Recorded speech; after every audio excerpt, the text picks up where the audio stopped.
I am divinity defined. I am the God, the inside. I am a star, piece of it all. I All right. Welcome. Welcome. I am Lauren. Welcome to Ground Your Light. This is a guest speaker series which provides a casual space for women to share their voice, their medicine, their journey into leadership and sacred service. I want to just share a little bit about myself. If you're new here, I am a certified spiritual director for Feminine Soul Renewal. My sacred service is to offer a sanctuary for women to return to themselves and reorient their lives to divine direction through the Contemplative Rose Path. And today I have with me Cynthia Miller, who for the past 4 years, Cynthia has been on the path of joy, following the soul lit path. That sounds so juicy. She has a background as a holistic practitioner for over the past 30 years and is a certified in MAP, a gentle, powerful method for rewiring the subconscious. Um, she works in Akashic Records with Reiki, healing touch, massage, and reflexology. Cynthia has been leading women's circles for many years and has seen and experienced firsthand the power of sacred sisterhood and how we can transmute and transform on a deeper level when we are witnessed and supported. And she now feels called by the goddess to lead retreats for women in sacred sites around the world, beginning in Avalon and the Sister of Avalon retreat this summer. And we'll tell you more about that. So, welcome, Cynthia. Thank you for joining me. And I would love for you to just maybe introduce yourself in your own words. Oh, thank you. Well, first, thank you, Lauren, for inviting me to be on this with you and for creating this really beautiful sacred space for people to have conversations about very important things related to women. So let's see, what else didn't you say about me? I'm a divine feminine freedom guide. That's what I like to call myself instead of a coach. I don't care for the word coach, so I say guide. I love working with the archetypes of goddess, and I am very passionate about helping women free their voice because I had that journey through patriarchy and through patriarchal religion of being very suppressed around my voice, my sexuality, my sensuality. So just learning to come back to those and feel very embodied in my truth. I love helping women find their truth, live their truth, so they can really flourish in their life in all areas. And yeah, I'm all about the sisterhood. Like, I just feel like we're meant to collaborate. And I think many of us are beginning to do that more and more. So there's a lot of power in that. Yeah. I want to just say too, because I know you have an adult child and I have almost adult children, and this invitation to really embody like who your truth is always available, regardless of where you're at in your life journey. Um, and yeah, just felt like I wanted to share that. Transformation happens at any time in our life. Yeah. Yeah. I Yeah. mean, my biggest transformation happened in my 50s. I'm still in my 50s, but I'm saying that's where the biggest transformation for me, the more Yeah. coming home to myself, Mm, finding my truth. Yeah. yeah. I It's never think too that's late.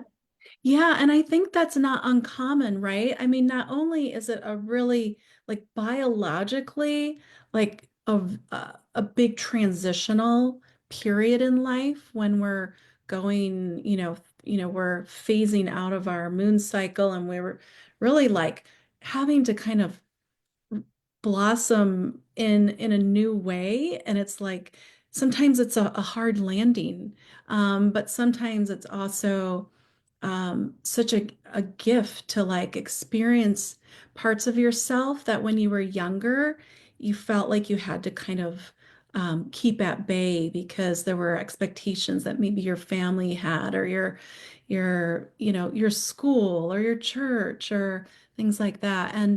And so there's this real liberation that happens, I think, at this time in life for women that is really potent. And so I just want to share, like, for anyone that might be listening who's going through that transitional period in their life, maybe stepping into the queen phase of life before the crone, like, there's still this incredible period of time to deepen into our inner truth. And I feel like maybe that's some of the work that you're doing with women. So tell us more about the work that you're actually doing with women. Yeah. So, I do find like being, like you said, I just want to comment on the mother thing because I find so many women now when their kids are at the age where they don't need so much from them and so much attention.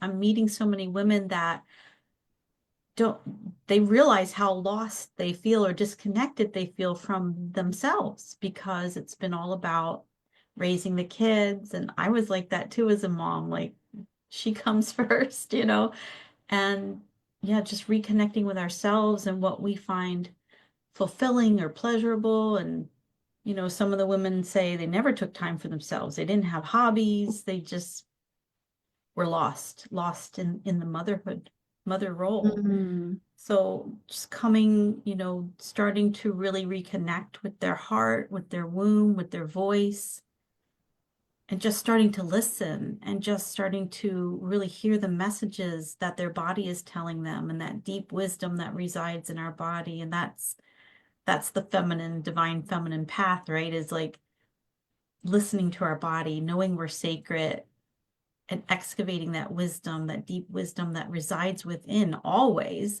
We just have to take the time to get quiet enough. And I find that out in nature, it just happens more easily for me. And just connecting to nature, going for a walk, sitting by water. It's very soothing, very healing, and you can just really start to really connect with your deeper self that way, I think, mm, and start to hear the messages. But yeah, I just love seeing women blossom and flourish into their full potential and get rid of that fear, like lose that fear of what will other people think of me or what might happen if I follow this path. This path, is not a mainstream path, where they might feel they have gifts that they're afraid to really look at and bring out into the world. mm, But I feel like we're given those gifts for a reason, to share yeah, them. right, right. Yeah, and it's interesting. There is oftentimes a lot of baggage that we need to unload in order to feel confident in bringing those gifts forward, to understand how that could maybe work in our lives. And many women make pretty significant changes and pivots in their life in order to really step into their sacred service. And of course, we can do this as we're mothering, or as we're in corporate world.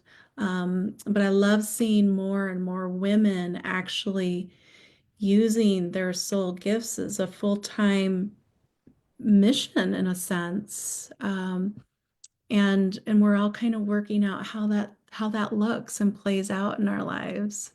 And I Yeah, think I really agree with getting still and silent and reconnecting with nature helps us to reorient us to the how, or to get clarity. mm, Um, in this unfolding, this becoming of who we are. And I think Mhm. it can be hard because oftentimes um, women going through this period we were talking about, like kind of in midlife, they're still raising children. Um, and so they're in this real busy period of life, but the body and the soul is sometimes like screaming for like a breakthrough into Mhm. something different and new. I think that we're wired um, to really break free at this midlife place. And Mhm. it can be really hard to figure out when we're in the busyness of the mundane world.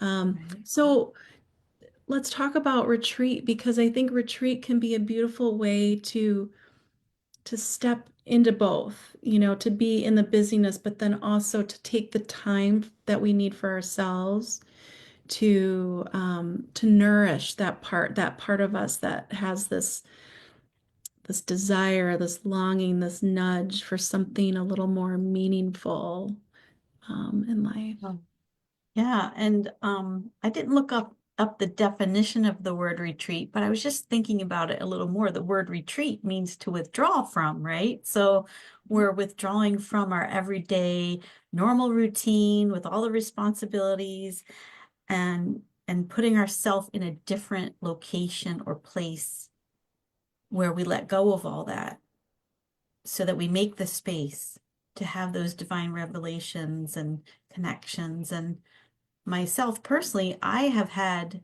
the deepest healing and the biggest transformations on retreats. I've gone Mm. on many different kinds of retreats.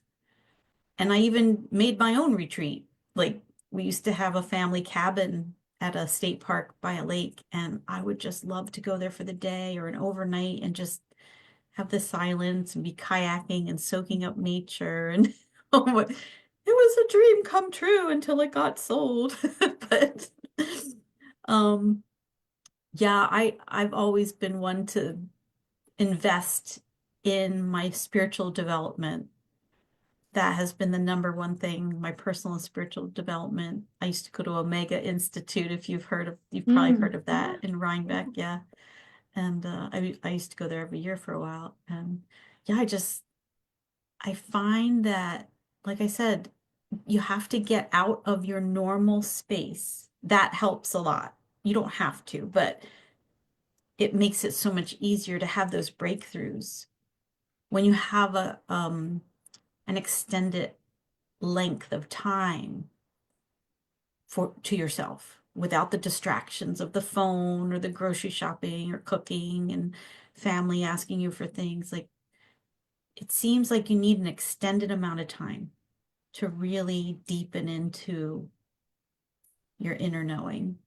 It's not a Mm. quick thing usually, you know? Right. Yeah. And of course, everybody wants the quick fix, right? But I think what is most genuine to ourselves and our connection with the divine requires us to be fully present and to be intentional and to learn to listen. Not listen to like someone else, but to like listen for the wisdom which you talk about. Mhm. Yeah. Um, yeah. The other thing I'll just mention about retreats, which I find really beautiful, is when you give yourself that space to try something new. Like it might be a little out of your comfort zone. Um, for people that always say, "Oh, I've always wanted to write or paint or draw or whatever," like you can give yourself that time to Mm, explore and feel into that and see what comes out of that. There could be messages there for you, just mm, sit down and write what flows through you onto the paper and see, you know. It could be a poem, it could be a song, could start to, and when you're around, away from everybody else and you're on your own, you can feel more free maybe to open up your voice and start really connecting more with your voice and singing and toning. That's very healing, using our voice. Yeah. So, yeah, it gives us a new perspective when we take ourselves outside of our everyday norm, our everyday kind of routine, and we sort of plop ourselves into something different that has less distraction or has greater intention, like you said, like the writing or the singing, things that are um, sort of gateways into communing with the divine within and your connection to the divine.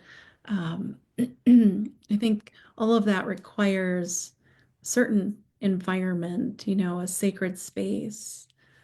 Have you done retreats? And as we're talking about retreat, it's interesting because there are different styles of retreats. So there's like adventure retreats, or there's experiential retreats, there's silent retreats, there's work retreats even. So, what are some of the retreat experiences that you've had? Well, when I went to Omega, I took many different things there. I took permaculture for a whole week, but I felt like I was on retreat. I took Finding Your Soul's Purpose, which was only a weekend retreat. And recently, I took Sacred Sexual Healing and Awakening retreats over in England, which led me to my new my new path of leading retreats. Because I discovered Glastonbury there. But yeah, those retreats were amazing, deeply healing, absolutely. Hmm. I feel like a lot of retreats, oftentimes are placed in an environment that has a lot of natural beauty.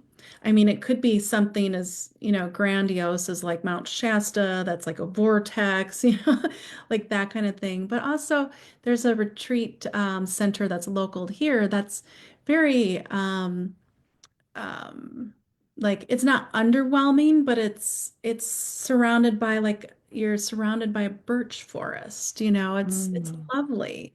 And so I would love to hear maybe your thoughts on like location, like how does retreat in specific maybe sacred environments impact your transformative experience? Well, that's a really interesting question. And I hadn't even thought about, comparing where I'd been on retreat before to where I was recently and where I'm going to be doing a retreat in Avalon, Glastonbury. Um, but yeah, it it just catapulted. I have to say, when you're in a sacred place and it was an energy vortex and the heart chakra of Gaia, wow, I have never experienced anything like that in my life. I had such deep transformative experiences and healing on a subconscious level from being in that sacred land, going to the sacred sites, Chalice Well, White Spring, the tour. It's hard to put into words.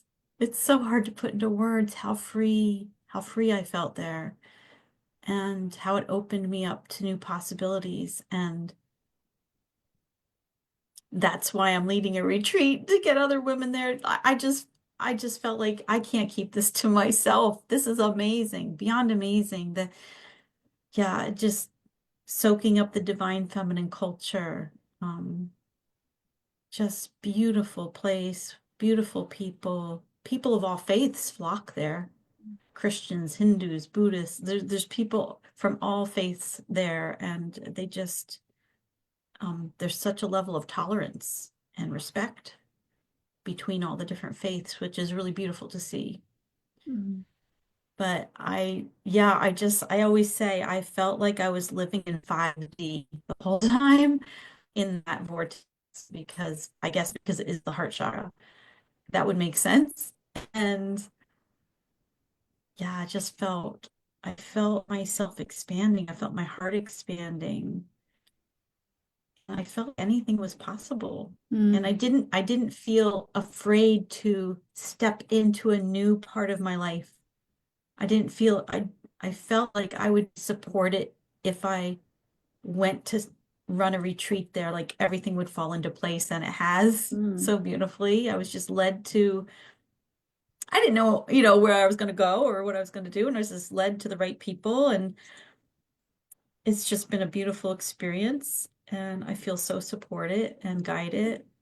And I'm so excited Mm. to, be there with other women and watch them soak up the Yeah. magic of Avalon. It's just Yeah. Tell us about undeniable. Tell us a little bit about the magic, like maybe about the chalice well, because one thing I find that's interesting is oftentimes in many sacred places, they're like the chalice well, where there's the red and white waters, the spring waters. Out in Mount Shasta there is as well. And I was thinking even around Egypt, you've got like the Red Sea and like there's these places where the masculine and feminine are sort of represented in the environment that come together at a point Mm-hmm. to really symbolize the sacred union. And I wonder if that has something to do with the healing too Mm. that people experience when they're there. Yeah. And interestingly, the Chalice Well and White Spring are very close together geographically. Like you just walk across the street from one to the Mhm. other. They're very close. And I didn't know this, but the Mary ley line runs up through Chalice Well to the well, and the Michael ley line runs through Chalice Well Gardens as well, perpendicular to them, and then they go off somewhere else and around the tour. But you've got the sacred masculine and feminine represented in those ley lines too. Mhm. And I was reading a fabulous book. I bought so many books when I was over there. I don't know how I got them home. I thought I was going to have to ship an entire box of books back to Pennsylvania, but I shoved them all in my suitcase. My suitcase was so heavy. No, I did buy an extra suitcase to take home with me, but it was about the energy of the tour, and it was explaining how because Chalice well water is very high in iron. You can't just drink a cup of that. You can put it in like homeopathically a few drops. And then the white spring is high in calcium. And they say you can drink that as much as you want, pretty much. But because of the physics of both of them, and they actually are opposites, and they create this current under the tour, like around the tour, and like it's really fascinating to be when you delve deeper into these things and sacred geometry and all of that. It's just fascinating. And there's, archaeological evidence that Chalice Well was used long ago by the Druids and probably people of the goddess culture back then, artifacts found and people making pilgrimage to that site for so long, for so long. And when you go into White Spring, it's a Victorian, it was a Victorian, I want to say bathhouse, but was it a bathhouse? I think but they built this big house, stone structure around the spring. But when you go in there, it feels so sacred. It Mm. felt like a past life remembrance when I went in there. They have little altars to the goddess and to the god. They have the masculine and the feminine in there, and it just felt so sacred, Mm. and wow. And the acoustics in there are amazing. Mm. We all get, and traditionally people don't even wear clothes in there, okay? So everybody's standing in there naked. We had private time in there, so it was just us women. And I just looked around and I just felt like everybody was a beautiful goddess, a beautiful priestess, and we were all singing and we sounded like angels in there. I mean, it sounded like angelic. It really did. It was Mm. so amazing. It was like entering another dimension. And I think that's what Mm, Avalon is. I think it's like you go into another dimension when you go into Glastonbury. On some yeah. level, you're existing in two worlds at the same time or something. Mm, that's so intriguing. I love the image you created around the experience with the women in this bathhouse, and it makes me think of like bringing heaven on earth, like women stepping into this expansive angelic frequency through sound and then bringing it into their body, and just in um, this beautiful, uh, Mm. Yeah. like just full integration and this holy humanness and being able to experience that, I think is a rare thing for women to experience. Hmm. Um, Especially if you come from Western culture. And I guess I think if I had a wish for humanity, I would want every woman to be able to experience like that level of themselves. Um, the to be to feel what it's like when you've undone all the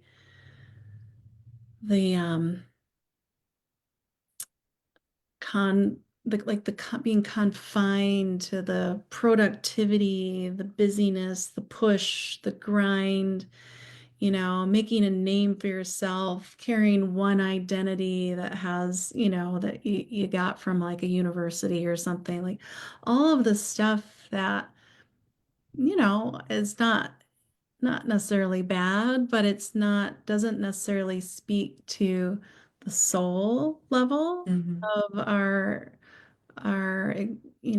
beingness.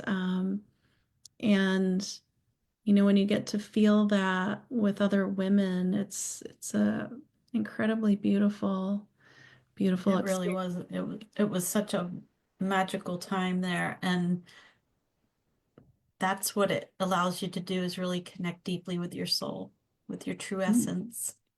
It Mm, becomes more clear, more accessible.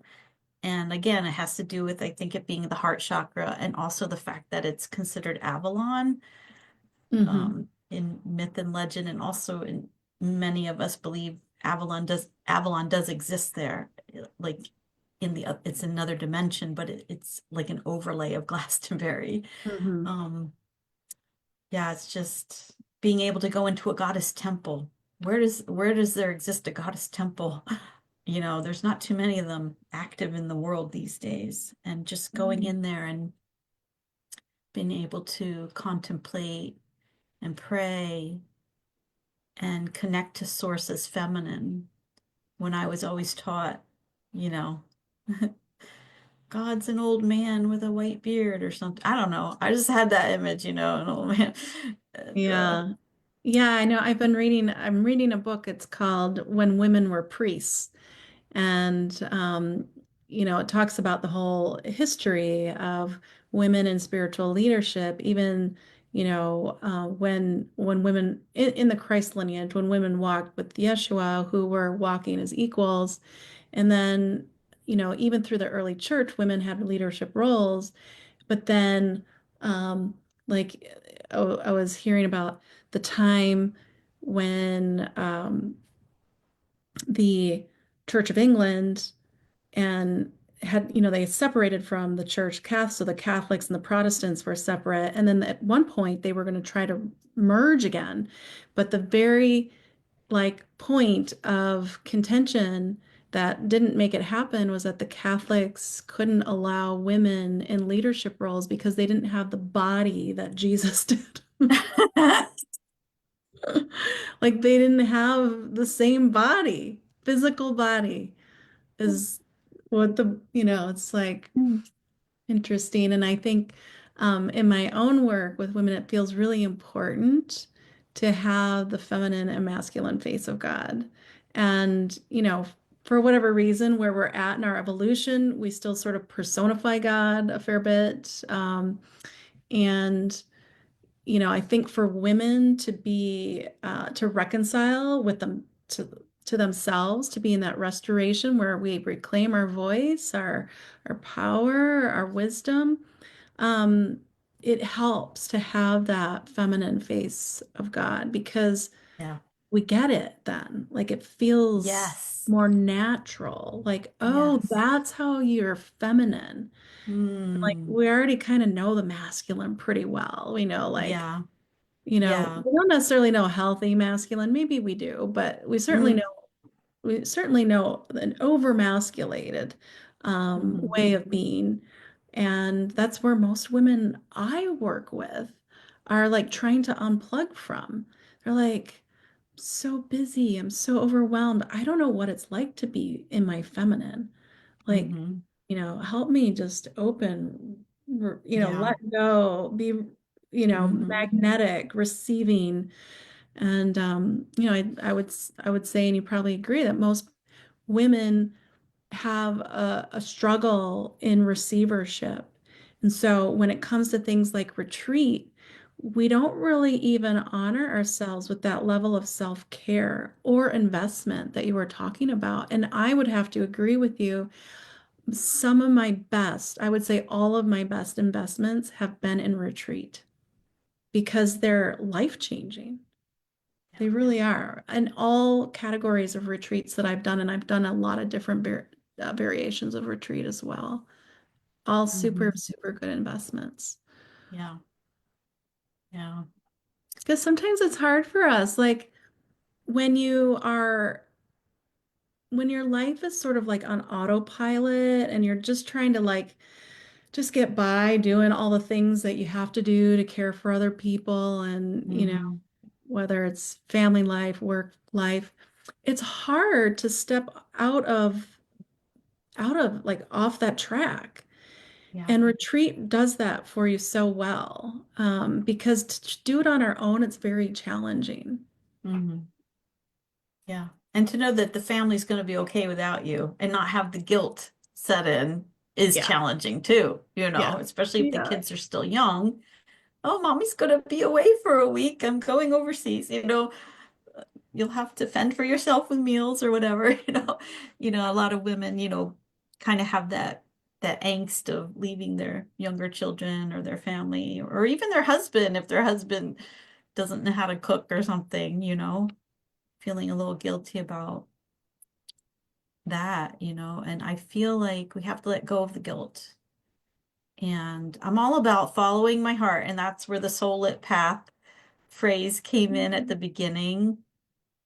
What lights up my soul, is what my heart is calling me to. And so I generally just follow my heart and have to trust its guidance. But it's Mm, been leading me in really good places. So yeah. yeah.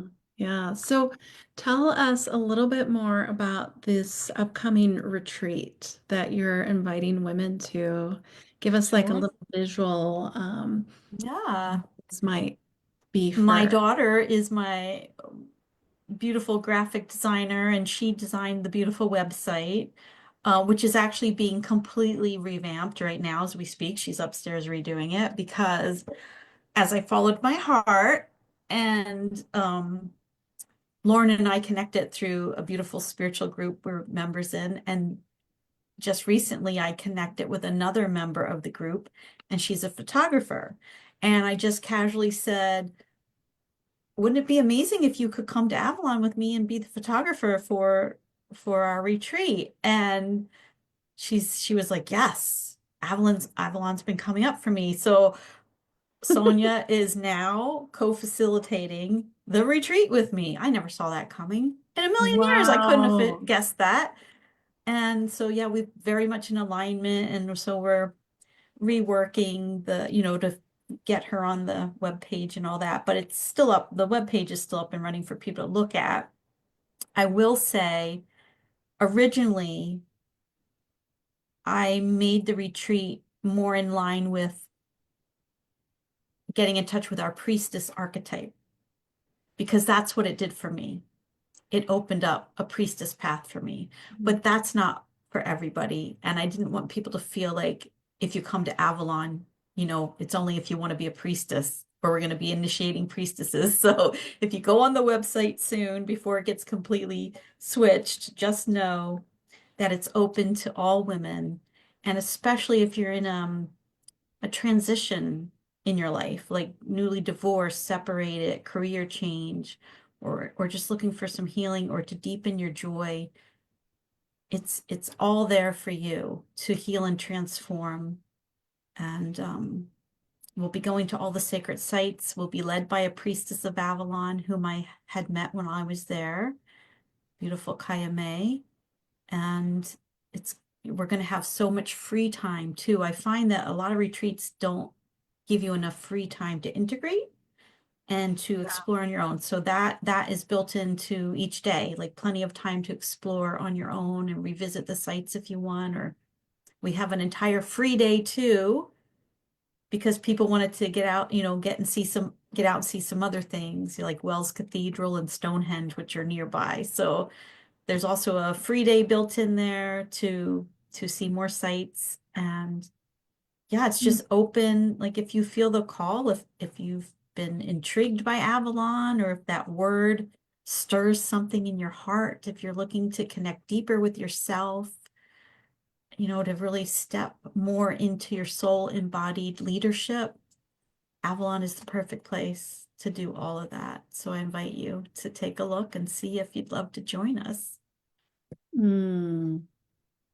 That sounds really nice. And I love that you're letting the land really allow what wants to support the women that come, like this new iteration of the retreat, um, allowing for just the divine to kind of do its thing with each woman. Yeah, that's beautiful. Yeah.